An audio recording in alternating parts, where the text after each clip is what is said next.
ఇంతవరకు లెక్కల నుంచి ఈ కృపాహస్తాలు చేస్తున్నాను.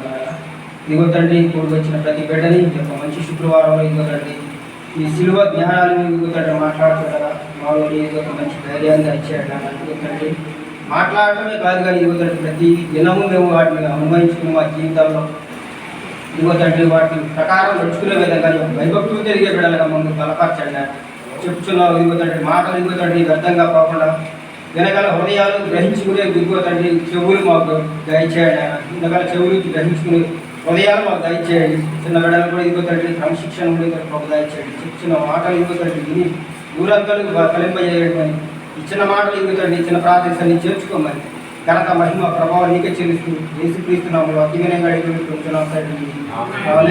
ఆమేన్. ఇందులో వచ్చిన నుంచి పాడి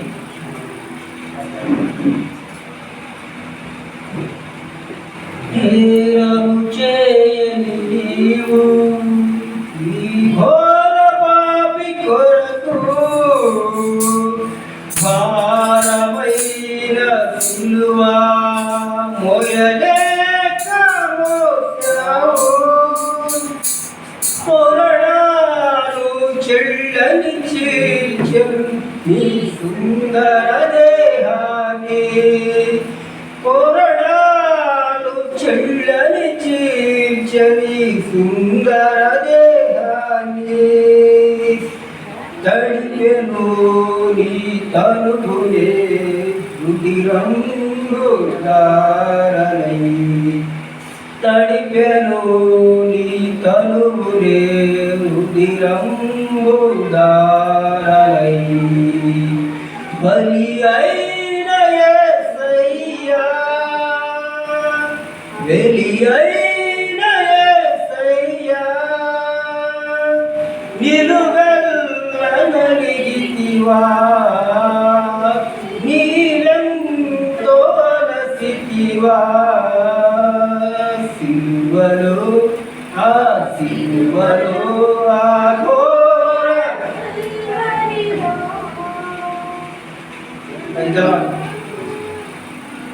ఇంతకుముందు చెప్పిన సిస్టర్ సంఖ్యలు బ్రదర్ చెప్పారు మాకు అన్ని వాల్యుబుల్ మాటలు. ఫస్ట్ మాట నుంచి లాస్ట్ 7 మాట దాకా అన్ని వాల్యుబుల్ మాటలు. సిస్టర్ చెప్పినట్టు ప్రేమ గురించి చెప్పారు సిస్టర్ దాకా. లవ్ అంటే తల్లిదండ్రుల మధ్య ఎలా ఉంటుందని దాని గురించి చెప్పారు. సెకండ్ వాడు సిస్టర్ గారు చెప్పినట్టు ఫెయిత్ అంటే విశ్వాసం ఉంటేనే మనలో కార్యాలు జరుగుతాయి. విశ్వాసం లేదే మనం తాత్కాలికంగా మనం ఏం చేసినా ఏమి చేసినా అది జరగబడింది. విశ్వాసం ఇచ్చాడు ముందు. ఆ దొంగ విశ్వాసించాడు. మనం కొన్ని క్షణాల్లో మనం మరణిస్తున్నాము. మనకైతే ఇది తగిందే శిక్ష. మనం మరణిస్తున్నాము. అయినా కానీ ఏమి పాపం లేకుండా ఈ క్రీస్తుని సిలువ వేయటం అని ఆ దొంగ పశ్చాత్తాపంతో విశ్వాసంతో ప్రభువా నన్ను మీ రాజ్యంలోకి వచ్చినప్పుడు నేనైతే అనుభవం కాను కానీ మీ రాజ్యంలోకి వచ్చినప్పుడు నన్ను గుర్తు చేసుకో ప్రభు అన్నాడు. ప్రభు ఏమన్నాడంటే నీ నమ్మిక చాలా గొప్పది, నేను నిశ్చయంగా చెబుతున్నాను నా రాజ్యంలో పరదేశంలో ఉంటామని ప్రభు చెప్పుచున్నాను అనడానికి నిశ్చయంగా చెప్పుచున్నాను అంటానికి తేడా ఉందండి. తెలుసని అంత పండితులే తెలుగు అంత పండితులతో లేకపోయినా నాకు చెప్పుచున్నాను, నేను చేస్తాను, నీకు గట్టిగా చేస్తాను అని మన తెలుగులో అంటుంటాం. మనం నిశ్చయంగా అంటే కాన్ఫిడెంట్లీ 100% కాన్ఫిడెంట్లీ చెప్తున్నాను అనమాట దొంగకి. నువ్వు నిశ్చయంగా పరదేశంలో నాతో పాటు ఉంటావు అని. మూడో మాట సిస్టర్ గారు చెప్పారు, తల్లిదండ్రుల మధ్య అది ప్రేమ, అది ఎలా బాండింగ్ తండ్రి తల్లి, అది ఈ 7 మాటలు తండ్రికి ప్రభు యేసుక్రీస్తుకి యెహోవాకి ఆ బాండింగ్ మాటలు ఇవన్నీ. అవి 3 మాటలు మన కోసం చెప్పాడు ప్రభు యేసుక్రీస్తు, ఒక్క మాట అతని కోసం చెప్తున్నాడు. మళ్ళీ 3 మాటలు ప్రేయర్ రూపంలో ఉన్నాయి అన్నమాట. అంటే 3 రకాలుగా ఉన్నాయి. 7 మాటలు మనకి 3 రకాలుగా ప్రభు యేసుక్రీస్తు మనకి సిలువలో మనము ఒక ఎగ్జాంపుల్ చెప్పాలంటే మీకు మాకు ట్రైనింగ్లో 16 కిలోమీటర్లు ఉంటుందండి. ప్రతి సాటర్డే 16 కిలోమీటర్లు రన్నింగ్. అంటే మా బాడీ మీద కనీసం 4-5 కిలోలు వెయిట్ ఉంటుంది బాడీ మీద. కోచ్లు అని, హ్యాండ్లెట్స్ అని, షూస్ అని 16 కిలోమీటర్లు మేము పరిగెత్తి వచ్చిన తర్వాత ఒక్క మాట మాట్లాడలేదు. ఎవరైనా పలకరించినా పలకలేము, ఏం మాట్లాడలేము. అంటే హ్యాండ్స్ అప్ అప్పుడు అంత టైర్డ్ అయిపోతాం. అలాంటిది ప్రభు యేసుక్రీస్తు ఉదయం నుంచి అతన్ని సిలువలో నడిపి వీధులంట తిప్పి ఆ గోల్గొట్ట కొండ మీద ఎక్కించి అతన్ని సిలువ మీద వేలాడదీస్తూ ఇదిగో మరి కొరడాలతో కొట్టి పిల్లల దేవుడు ఉన్నాడంటండి. పిల్లలతో ఏమీ పాపం లేదు, క్రీస్తు యేసులకు ఏమీ పాపం లేదు, కొరడాలతో వదిలేద్దామనుకున్నాడు. కానీ నువ్వు నేనేం చేసామండి, సిలువ మిడిమిడి జ్ఞానంతో ఆ యొక్క ప్రభు యేసుక్రీస్తు యొక్క ఆ యొక్క ప్రాణత్యాగం మంచితనాన్ని మన కోసం ఆకాశం దిగి వచ్చిన మనిషి రూపంలో ఉన్న క్రీస్తుని గ్రహించుకోలేక నువ్వు నేను సిలువ వేయించింది దేవుడు క్రీస్తు వేసింది. అవునండి, సిలువ వేయండి అన్నట్టు. అంటే ఒక టైం చెప్తారంటే వాళ్ళు బైబిల్ పండితులు వాళ్ళు శాస్త్రులు పరిశీలన ఉన్నారు కదండి, వాళ్ళలో వెళ్ళి వాళ్ళని ప్రేరేపించి అమాయకులైన ప్రజల్ని రెచ్చగొట్టి వాళ్ళని సిలువేయడం అని అనిపించారు అని పండితులు చెబుతూ ఉంటారు. మనకైతే అంత డెప్త్గా అయితే తెలియదు. మనం వేయించాం, సిలువ వేయించాం అన్నమాట. నాకు మన బ్రదర్ పాస్టర్ ఇచ్చిన మాట కోరుతువాడు, తెలుగులో ప్రభు మాట్లాడిన కోరుతువాడు.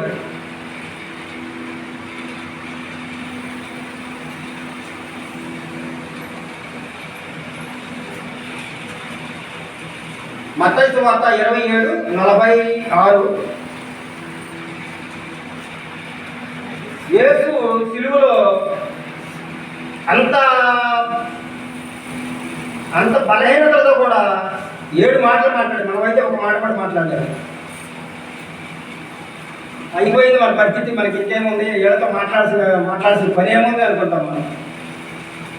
4వ మాట మాట్లాడమనుకున్నా, 4వ మాట గురించి వివరించుకుందాం.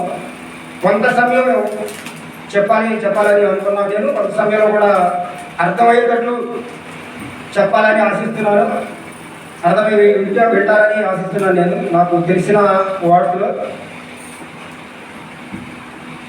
ఏలీ ఏలీ లామా సబక్తా, ఏలీ ఏలీ లామా సబక్తా. ప్రభు యేసు అప్పుడు యెరూషలేములో కానివ్వండి, గలిలయలో కానివ్వండి సువార్త చేస్తున్నప్పుడు ఎవరికైనా లోకల్ లాంగ్వేజ్ అంటూ ఉంటుంది. బర్త్ ప్లేస్లో లోకల్ లాంగ్వేజ్ అని అంటుంటుంది అదే కొద్దిగా. ఆ ప్రభు యేసు చాలా చోట్ల లోకల్ లాంగ్వేజ్ అనేటువంటి అరామిక్ భాష అంటున్నాడు. ఏలీ ఏలీ లామా సబక్తా. గ్రీకు కాదు, బైబుల్ రాయబడిన అది గ్రీకు భాష కాదు, లాటిన్ భాష కాదు, ఫ్రాన్స్ కాదు, ఇంకో ఏం భాష కాదండి. అది మనకు తెలిసే ఉంటుంది మనకి. అరాబిక్ భాష అని ఏలీ ఏలీ లామా సబక్తా అని దేవుడు అంటే అని బిగ్గరగా అరిచాడు దేవుడు. ఆ యొక్క అసహాయ స్థితిలో కూడా దేవుడు బిగ్గరగా అరిచాడని మనకి గ్రంథాల్లో రాయబడి ఉంది. ఏంటంటే దేవుడు దేవా నన్ను, దీనికి అర్థం ఏలి లామా సబక్తాకి అర్థం ఏంటంటే తెలుగులో దేవా నన్ను చేయకి విడిచింది. దేవా అప్పుడు వరకు క్రీస్తు సిలువ ఎక్కడంత వరకు తండ్రి అని వర్ణించాడు. మీరు ఎక్కడ చదివే ఉంటారు, మీకు అన్నా చదివే ఉంటారు. తండ్రి అని వర్ణించాడు మన క్రీస్తు ప్రభు యేసుక్రీస్తు. తండ్రి అంటే యెహోవా దేవుడు. మనకి దేవుడు వెలుగై ఉన్నాడు కనుక మనకి కనపడ్డాడు. ఎవరు చూడలేదు, దేవుడిని ఎవరు చూడలేదు కాబట్టి మనకి అతను వెలుగై ఉన్నాడు కనుక వెలుగు ద్వారానే, ఆత్మ ద్వారానే మనకి అన్ని కార్యాలు జరుగుతాయని మన నమ్మకం, విశ్వాసించాలి అంతే. ఈ యెహోవా దేవుడు ప్రభువు వీటన్నిటికి ఒక లెసన్ తయారు చేశాను. ఆ రోజు ఇక్కడ నాకు ఛాన్స్ లేదు ప్రభు చిత్రం. అది వేరే చాప్టర్లో నేను ప్రిపేర్ అయిన ఒక రోజు చెప్దామని. నాకే ఒకసారి హిందీలో ఇన్ని పేర్లు ఉంటాయి దేవుడు, కానీ ఒక రోజు థాట్ వచ్చింది, యెహోవా ఎవరు, దేవుడు ఎవరు, క్రీస్తు యేసు ఎవరు అంటే ఆదికాండంలోకి వెళ్తే మనం ఆలోచిస్తే కొంత మనకి ఆది ఎందు వాక్యం ఉండేది, వాక్యం దేవుడు ఎంత ఉండేది, వాక్యం దేవుడై ఉండేది. అదే మన విశ్వాసం అంతే. వాక్యమే దేవుడు, అంటే వాక్యం దేవుడే వాక్యం. ఆ విశ్వాసంతోనే అంత మనం విశ్వం పుట్టింది. ప్రభు కూడా విశ్వాన్ని అలాగే తయారు చేసింది. అదే మన దేవుడు యెహోవా అంటే ఆత్మ ద్వారా, ఆయన శక్తి ద్వారా, వెలుగు ద్వారా మనకి మాట్లాడటం కానివ్వండి, అతనికి చేసిన కార్యాలు కానివ్వండి మనకి కనపడవు అనమాట. యెహోవా దేవుడు కనపడేవాడు. ఈ కనపడకుండా వీళ్ళు నమ్మలేరు అని యెహోవా దేవుడు ఏమనుకున్నాడంటే, తన ప్రకారం కూర్చున్న కుమారుడిని, నేనున్నాను, మా ఫాదర్ అంటే ఉన్నాను, మా ఫాదర్ అంటే తిరిగేవాడు. ఇప్పుడు మా రియాగా వాడు వాళ్ళ ఫాదర్ వదలదు, వదిలి తిరగడు. ఎప్పుడు ఎక్కడికైనా మా బాబు ఉన్నాడు ఆశాడు, నువ్వు ఎక్కడికైనా వచ్చేస్తానంటాడు. అలాగే ప్రక్కన ఉన్న అతను తండ్రి కుమారుడిని మన పాపాలు, మన శాపాలు కడగడానికి నశించిపోతున్నారు అని, జనం నశించిపోతున్నారని అతన్ని పక్కన కూర్చోబెట్టుకుని, బాబు ఇది ప్లేస్ కాదు, వెళ్ళి కొంత పని చేయాలి, నువ్వు భూలోకానికి వెళ్ళి కొంత పని చేయాలని అతను తండ్రి దేవుడు, మన సత్యనారాయణ గారి తండ్రి దేవుడు అని ప్రార్థన చేస్తారు. యెహోవా దేవుడు భూలోకానికి పని ఉంది బాబు అని వెళ్ళి అతని తన ప్రక్కన ఉన్న కొడుకుని మన భూలోకాన్ని పంపించాడు. ఎలా అండి? మన మరియ ద్వారా, పరిశుద్ధ ఆత్మ ద్వారా మనకి గర్భం దాల్చి మనిషి కుమార రూపంలో, ఇంకో రూపంలో వస్తే నమ్మరని ప్రజలు మనిషి కుమార రూపంలో మనకి పంపించి మన పాపాన్ని, మన శాపాన్ని మనకి తెలియజేసి, ఇది మంచి పద్ధతి, ఇది మంచి ఈ రోడ్డు కాదు, ఈ మంచి దారి కాదు, ఇది ఇలా ఉండు అని చెప్పడానికి మనిషి కుమార రూపంలో మన దేవుడు మనకి భూలోకంలో పంపించాడు. దేవుడు అతను ఎవరైనా సరే, రాజకుమారుడు పేద స్థితిలోకి రమ్మంటే వస్తానండి ఎవరైనా? నువ్వు వెళ్ళి ఒక నెల పేదల దగ్గర ఉండాలి, నీ కష్టార్జితం చేసుకుని నువ్వే నీ కష్టార్జితం చొప్పున నువ్వు బ్రతకాలి అంటే ఎవరైనా వింటారండి? వినరు. కానీ మన ప్రభువైన యేసుక్రీస్తు భూలోకానికి వచ్చాడు. భూలోకానికి వచ్చి నశించిపోతున్న మనల్ని అందరినీ వెతికి, నా మాట ఎవరైతే వింటారో వారు రక్షింపబడతారు, నమ్మని వారికి శిక్ష తప్పదు, అంతే.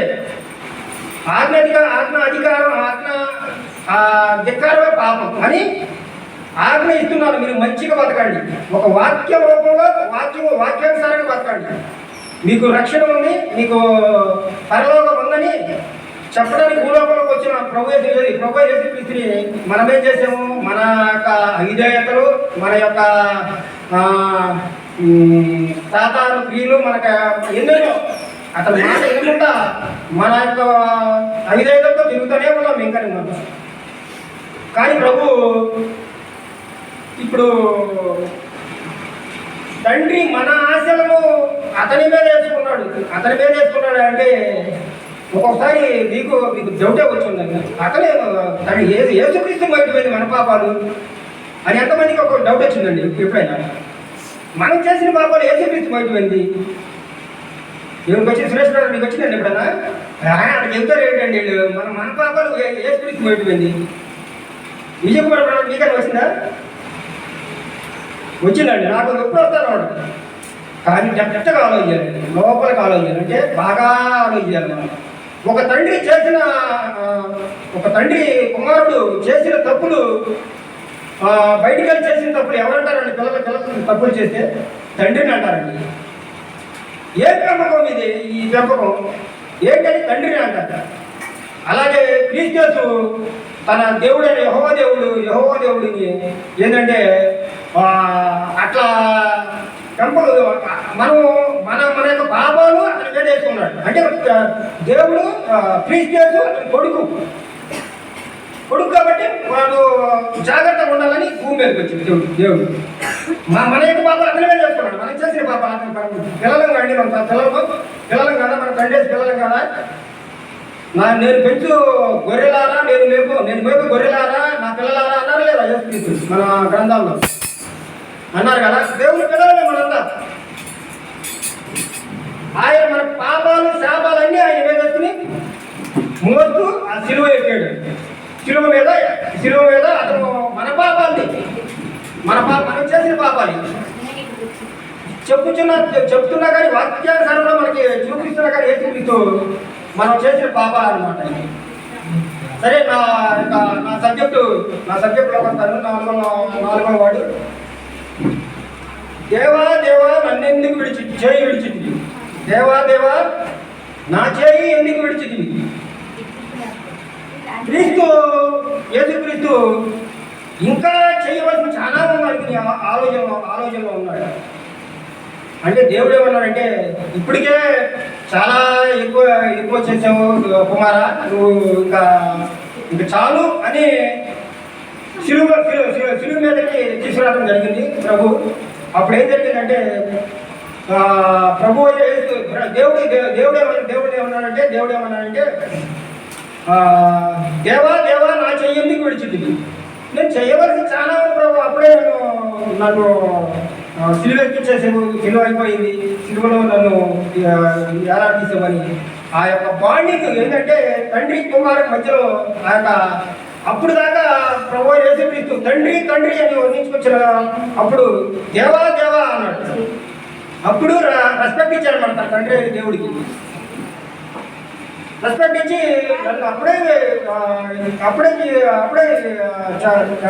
సిలువ ఎక్కించే బాబా, నా టైం అవ్వలేదు ఇంకా చేయాల్సింది చాలా ఉంది అన్నట్టు దేవుడు ప్రభు యేసుక్రీస్తు మనకి అని పలుకుతూ ఉన్నాడు అనమాట. దాంట్లో మనం అతను పుట్టినప్పుడు యేసుక్రీస్తు సిలువ అయిపోయినప్పుడు 9 గంటల నుంచి 3 గంటల వరకు సిలువలోనే వేలాడుతున్నాడంతా మనకు తెలిసిందండి. సిలువలో అతను పుట్టుక ఒక విశేషం మనకు తెలిసే ఉండదు. ఆయన పుట్టడం వల్ల ఆకాశంలో తూర్పు దిక్కున ఒక నక్షత్రం వెలిసింది పుట్టినప్పుడు కూడా మనకి ఫస్ట్ పుట్టినప్పుడు బిడ్డను ఏం చేసుకుంటాం, చాలా సంబరపడిపోతాం, చాలా పండగలు చేసుకుంటాం, ప్రేయర్ చేసుకుంటాం, అనేక మందిని పిలిచి విందు కూడా చేసుకుంటాం. అలాగే యేసుక్రీస్తు పుట్టినప్పుడు ఆకాశంలో నక్షత్రం వెలిసిందంట. ఏది చాలా తేజవంతమైన నక్షత్రం వెలిసింది. అది కొన్ని సంవత్సరాల క్రితమే వాళ్ళు జ్ఞానులు, వాళ్ళకి ఐడియా ఉందండి జ్ఞానులకి. ఆ నక్షత్రం ద్వారా అతని యొక్క జన్మస్థలాన్ని వాళ్ళు గుర్తుపెట్టుకున్నారు. అంటే దేవుడు పుట్టడం ఒక విశేషం, చనిపోవడం కూడా విశేషమే. ఈ సిలువ ఎక్కినప్పుడు దేవుడు ఇవన్నీ చెప్పాలనే ఉద్దేశం కాదు, కానీ కొద్దిగా మీకు అర్థమైందని చెప్తున్నానండి. సిలువ ఎక్కినప్పుడు అంతగా వాతావరణం కూడా, ఎన్విరాన్మెంట్ కూడా వాళ్ళకి తల వంచిందండి. దేవుడు సిలువ వేసినప్పుడు అతను 3 గంటలప్పుడు చీకటి మయమైపోయింది. అన్ని చీకటి, భూకంపం అన్నీ ఒకసారి అయిందంట. అది సైనిక అధ్యక్షుడు ఏమనుకున్నాడంటే, ఇది నిజమైన క్రీస్తు, నిజమైన దేవుడు. అప్పుడు అర్థమైంది ఆయనకి యేసుక్రీస్తు శక్తి.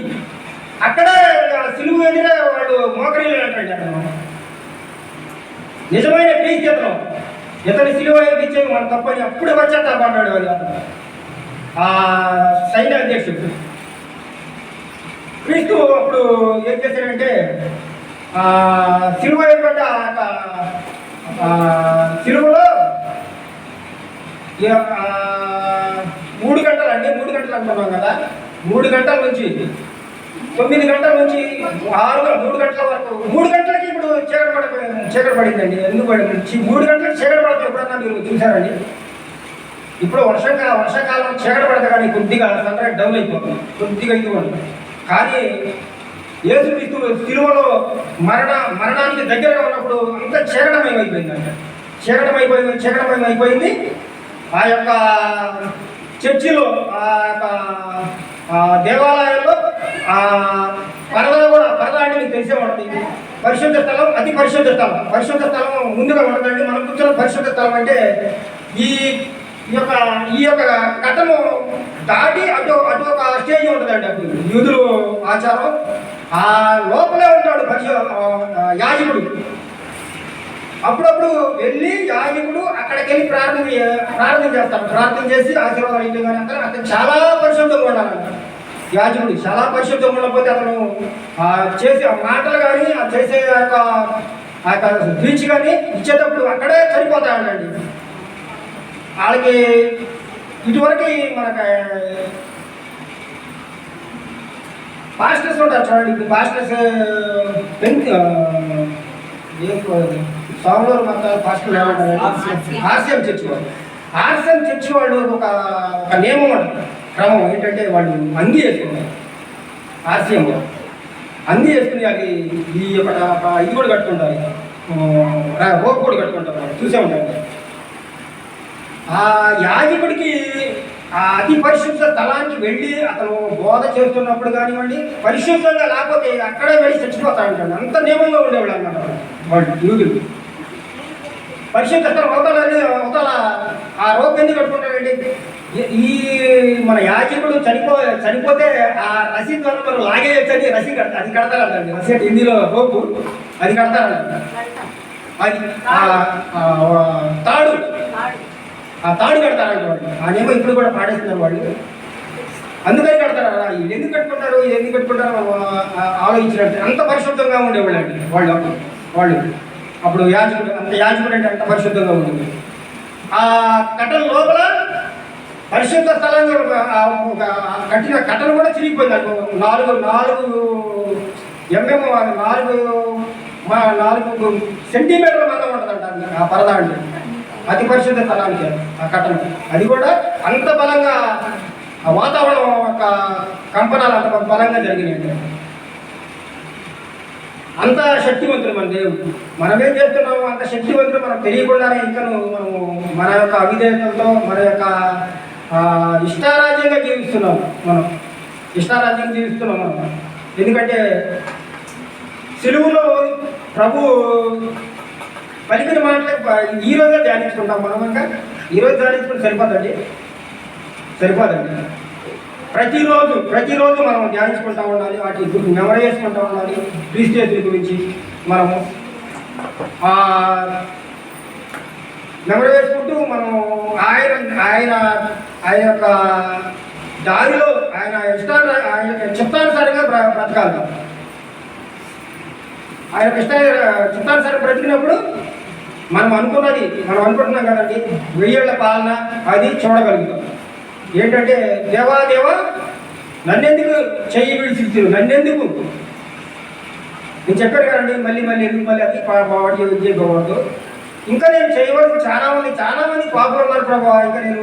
నేను అప్పుడే నన్ను నా టయాన్ని నువ్వు తీసుకుంటున్నావు ప్రభా అని దేవుడు యేసుక్రీస్తు సిలువలో దేవుడిని ప్రార్థించాడు. అది మాట్లాడాడు మాటలతో.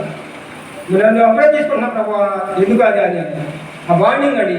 నేను సమాధానకర్తనండి, సమాధానం తీసుకోవాలి. సమాధానకర్త, ఆశ్చర్యకరుడు, ఆలోచనకర్త, అన్ని దేవుడు అన్నిట్లో ఆయన ఉన్నాడు. మనం మాత్రం మనం ఏమీ లెక్క చేయకు మన యొక్క పాపాలు మన సేవలు మన ఇష్టారాజ్యంగానే తీసుకున్నాం మనం.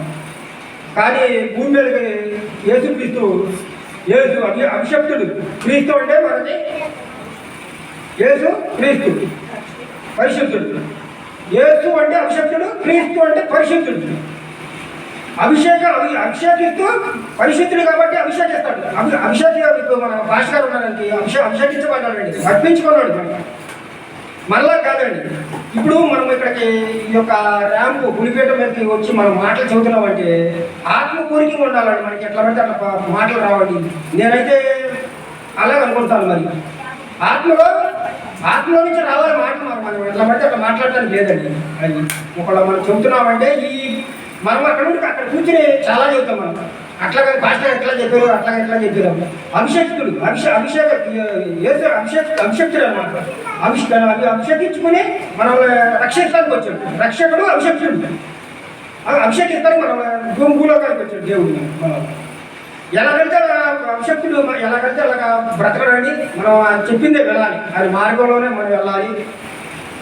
కానీ మనం వెళ్ళకుండా మన ఇష్టారాజ్యం తీసుకున్నప్పుడు చెప్పాను కదండి, తండ్రి కుమారుడు చేసిన తప్పుల్ని తల్లిదండ్రులు అంటారు. మన తండ్రి యేసుక్రీస్తు మన తప్పులు, మన యొక్క పాపాలు, మన యొక్క తప్పిదాలు ఆయన వేసుకుని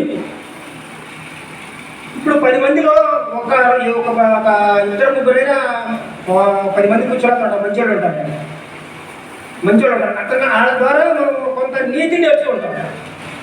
ఎందుకు సిలువ వేయబడ్డాడు దేవుడు? మన సిలువలో ఎందుకు ప్రాణత్యాగం చేశాడు అంటే చెప్పి గురువు చెప్పాడు కదా, సువార్త చేశాడు కదా, మనం వినాలి అనుకుంటాం మనం.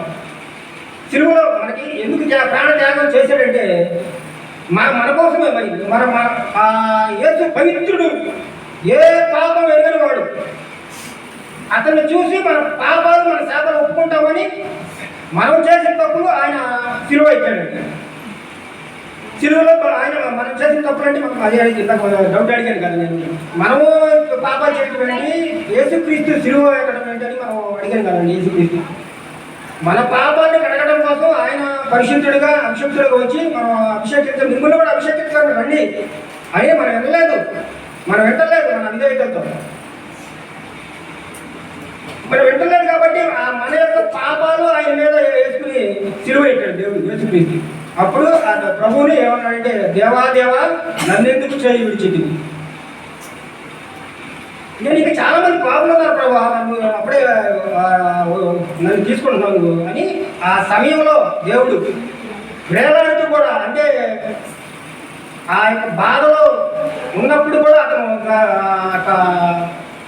అసహ్య స్థితి, నిస్సహాయ స్థితి ఉన్నా కూడా దేవుడు మనకు చెప్తున్నాడు. ప్రార్థించే కొన్ని మాటలు మన కోసం చెప్పాడు, కొన్ని మాటలు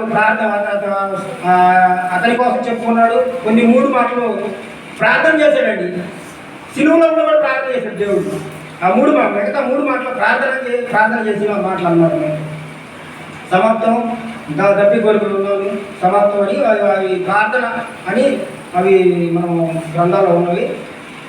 అందుకని మనం ఏం చేయాలంటే ఎక్కువ మాట్లాడటానికి సమయం కాదు. మనకి ఉన్నారు, సిస్టర్స్ ఉన్నారు, చాలా రోజుల నుంచి ప్రిపేర్ అయినట్టున్నారు. మనము ఈ ప్రిపరేషన్ ఒకటి రాస్తుంటే మనం చెప్పేది ఒకటండి. ఏదైనా పరిశుద్ధంగా మనం చెప్పే మాటలు 2 విషయాలైనా మనసులో ఎంతని నాకు ఆశ. మనం ప్రతిరోజు, ప్రతి ఆదివారం, ప్రతి దినం మనం చదువుకుంటున్నదే ఈ వాక్యాలు. కానీ చదివినా మనం ఆనవాయితీగా వాటిని మనం చేస్తే ఉపయోగం లేదండి. శూన్యం, నిల్లు.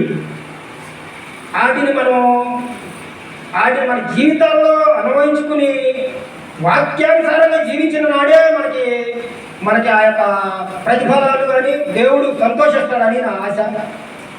నేను గ్రహించుకున్న విషయాలు ఇవి. అందుకనే మనం ఏం చేద్దామని తెలుసుకుందాం.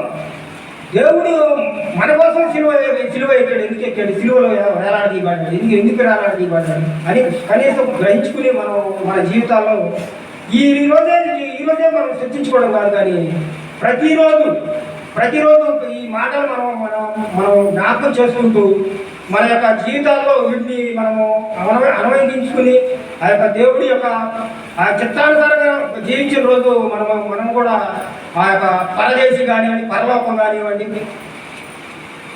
హక్కుదారులు అని నా ఆశ.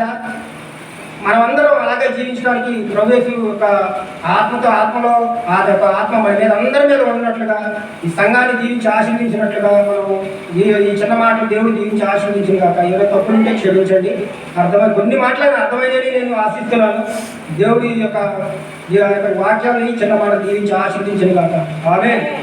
పరిశుద్ధ రాజ్యం గల తండ్రి, జీవాధిపతి చేసిన ఇదిగో తండ్రి, ఆత్మపూర్వకంగా చెప్పిన చిన్న మాటలు తండ్రి ఉన్న ప్రతి బిడ్డని దీవించి ఆశీర్వదించండి. ముప్పదంతలు కూడా ఫలింపజేయండి. బద్ధంగా పోకుండా ఒక్క మాట బిడ్డల్లో మనసులో ఉంచండి.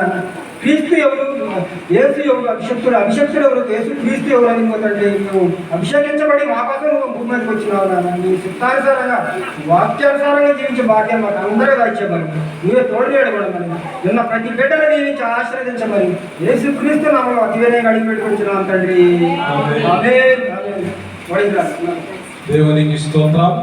ప్రభు కొరకు ఆవేశం కలిగి రోషం కలిగి వాక్యం బోధించిన రాజారావు గారు నిజంగా చాలా విషయాలు ఆయన జ్ఞాపకం చేశారు. మరి దేవుని